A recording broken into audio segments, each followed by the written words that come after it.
Sajane aku ki wis ora kuat ngayahi jejebaran. Nanging abono sak sepiro yo tak lakoni. Awit aku setya tuhu marang Bendaraku Sang Adipati Arya Prangsa.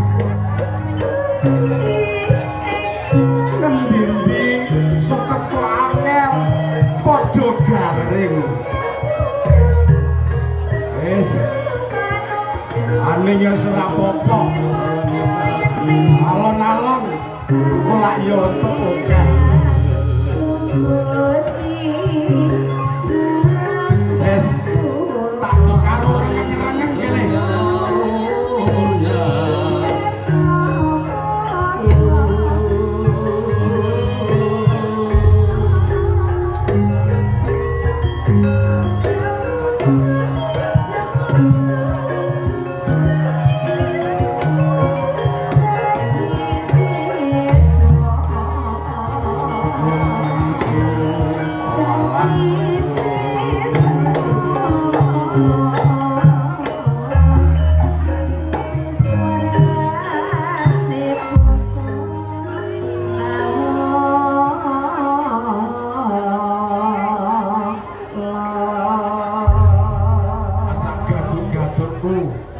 Karang wis tuwa aku tak rengeng-rengeng.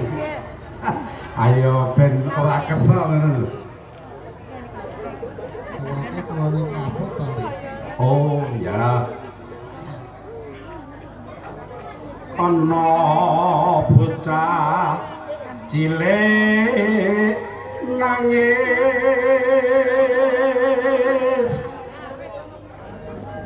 Anangis ning tengah lawang ditumuk meneng tangise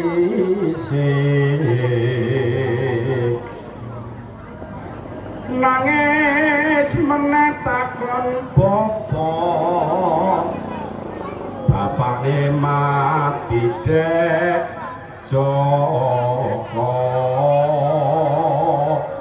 Joko kok wis dianak ya. Wis.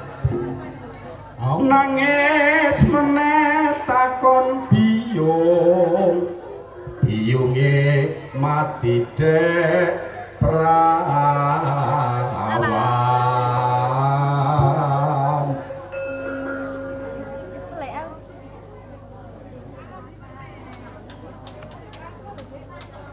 Jal apa? Kayaknya kalau jengking wi. Kalau jengking kuwi iki gasir. Ketika orang-orang dhewe asem kok. Ketika ki orang-orang. Gasir to. Kae kok kaya wong gerayak-gerayak.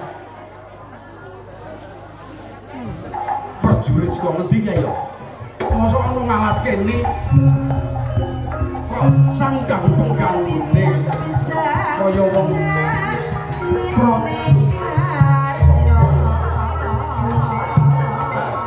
takonane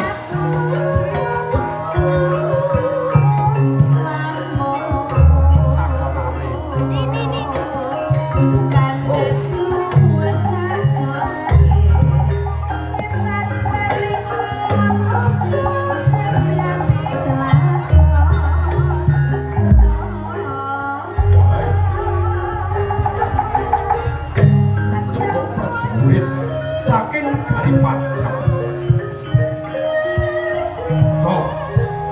Coba dangu kisahmu. Saka ngendi papan dununge lan sapa jenenge? Coba dangu. Bro, sebut dalunya.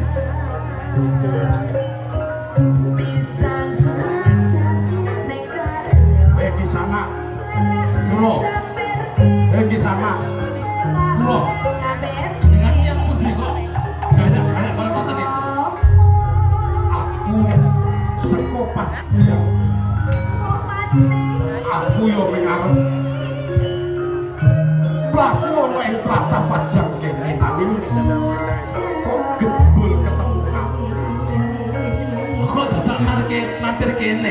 Kula niku sek ngarit e. Nanti ndak kewane ndak senang ngeling. Lho. Kula bikin kalian jeneng Adipati Penangsang. Oh, dadi kowe iki pekatike Adipati Penangsang. Cik, cik. Cok, tiba kebenaran. Ayo, perang kupingnya, Cok. Perang. Ganti atur, ganti atur, ganti atur.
Awit penggalihku ki sengkel rikala ana ing Panti Kudus.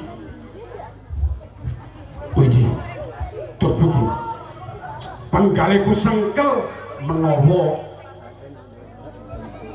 rikala pinanggih ana ing Panti Kudus, aku kelawan Sultan Hadiwijaya. Iki wis padha andon yuda.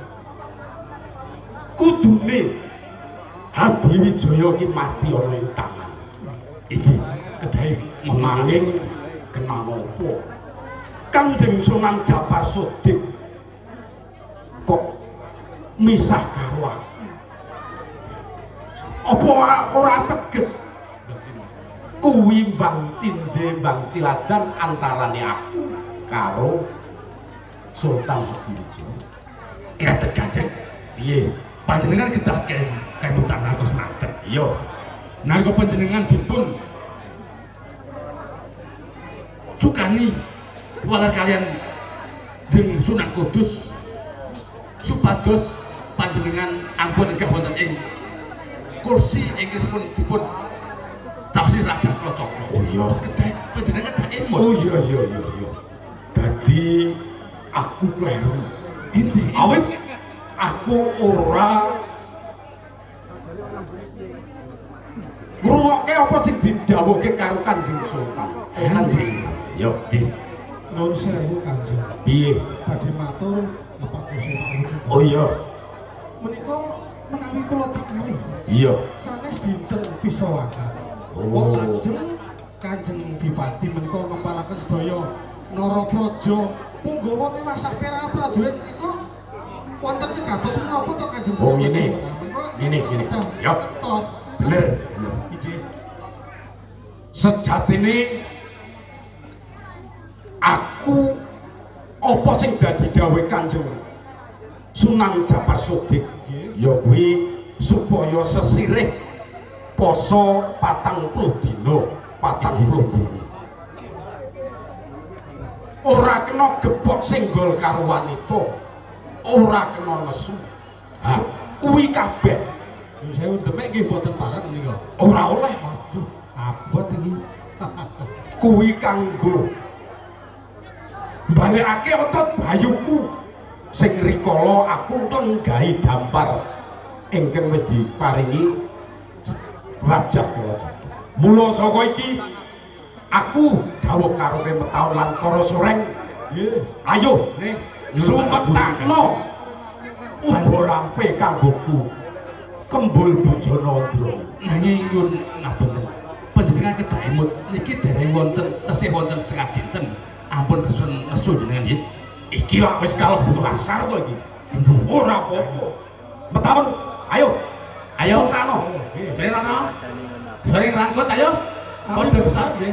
Mami beksa nggih Kanjeng. Ayo. Nggih. Ayo. Yo, Cak, Ayo. Cak. Yo, do seneng-seneng yo sing mari sing nyuwun pangkur Mas, monggo dados.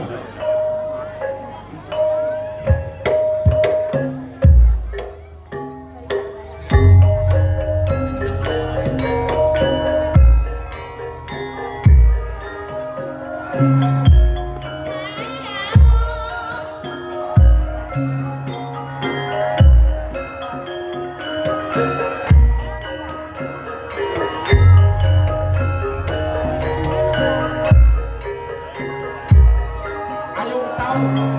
Tunjuk bidahar. Ayo para soreng ayo.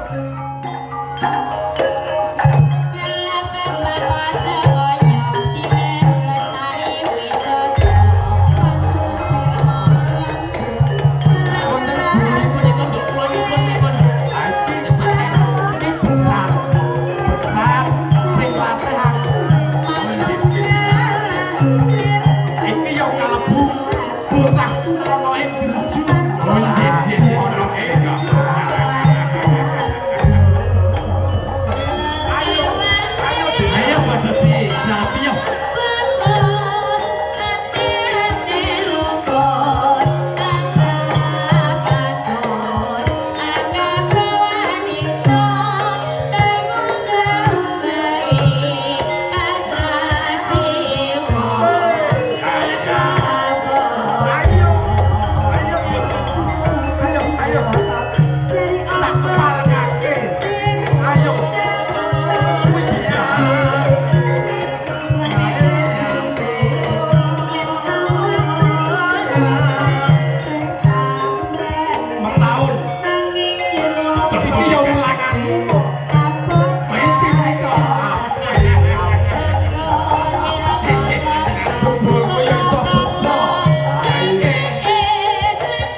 Ayo, ayo dadi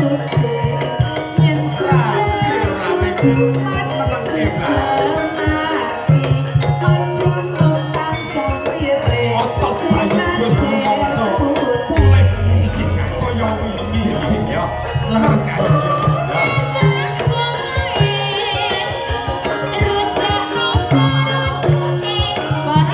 Wangi-wangi Kanjeng.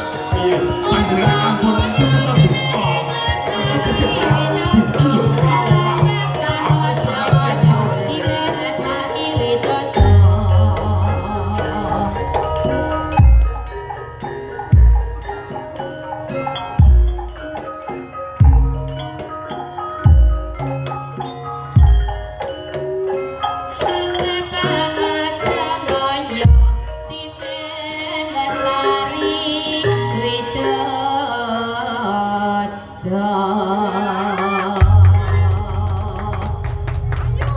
Piye iki pun taun? Kok kaya guru marem ya? Anu mawon iki sing gumyak mawon. Anjing. Waru-waru daya pun mesti gumyak niki.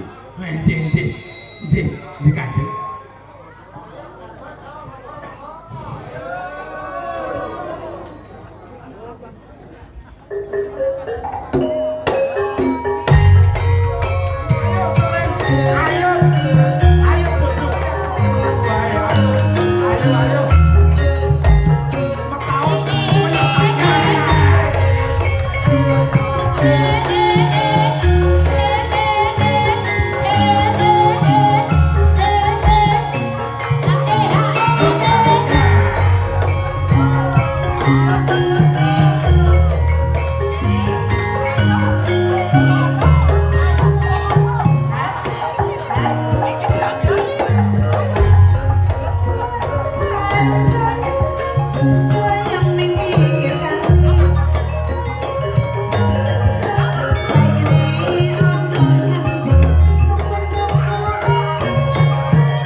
Lara pepo nangkin toko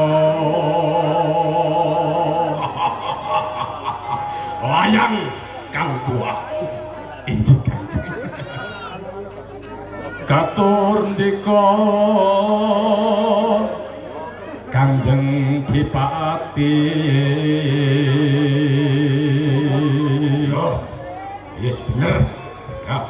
aku. Encik niku Kanjeng kadut kangge panjenengan. Rio penangsang wong bagus.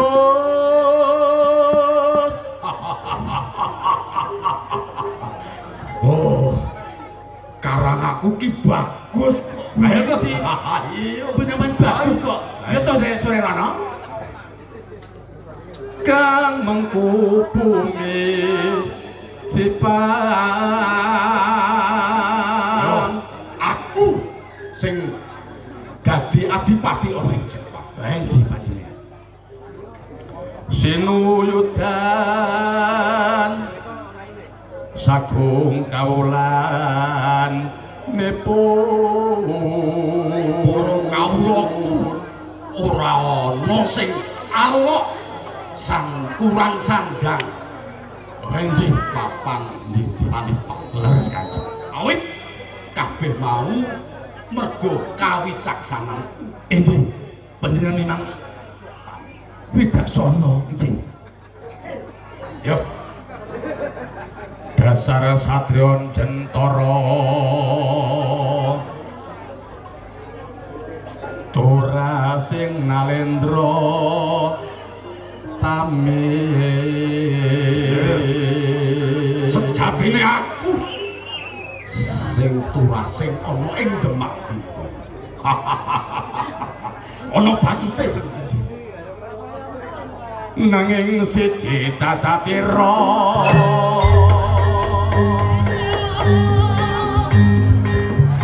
merot kampung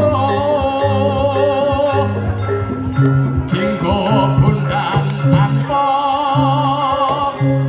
ati. yo. Ojo hamung ana susuk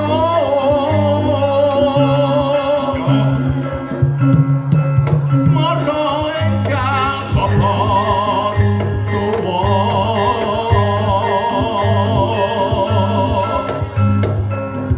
tak anteni ing pinggir bengawan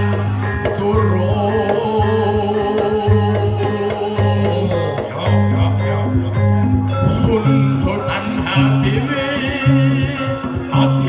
Jaya.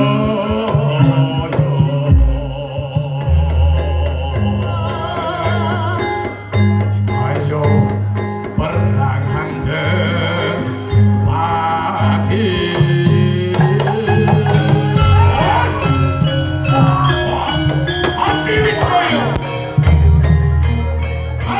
Sabar Kanjeng, sabar Kanjeng. Menika dereng wonten setengah dinten. Dereng rampung niki. cilik Sore rono. nek kowe wani nantang aku, Sabar. kowe nungkak kromo karo aku. Sabar, sabar. Mangerti yo? Sabar Kanjeng. Dan kowe iki mingkaret si Joko Tingkir, putrane Kebo Kenanga. Nanging kenang apa wan karo aku? Menika dereng tesih setengah dinten menika lho Kanjeng. Ampun kesesa duka Kanjeng. Aku iki aku wis rampung, kanca Bayu wis pulih. Aku Mula dereng aku dhewe harus sabar. sing arep graboso. Kanjeng. Ayo, Ayo, ayo, tak graboso. Ayo, Soren. Sabar.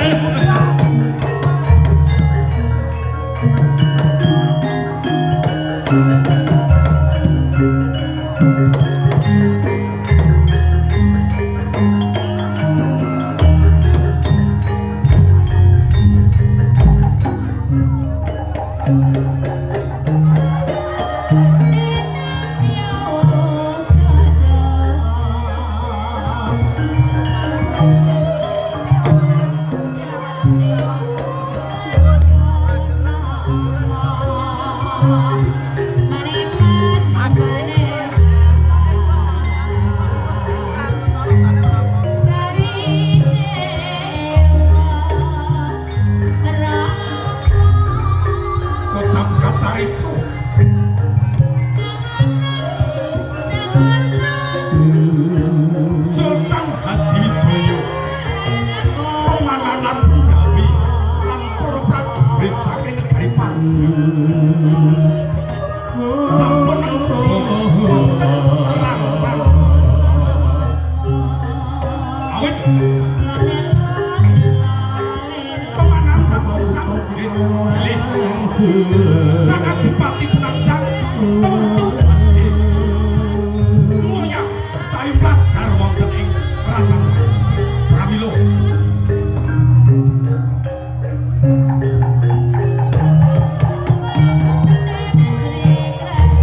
ana ing wetan Bengawan Sore. Tungguna kulon Bengawan Sore. Oh nggih, istake dawuh. Kocap kata itu Adipati Penangsang. Yo, ajar wonten ing kalangan kula. Ayo, ayo, ojo mlayu, ojo mlayu.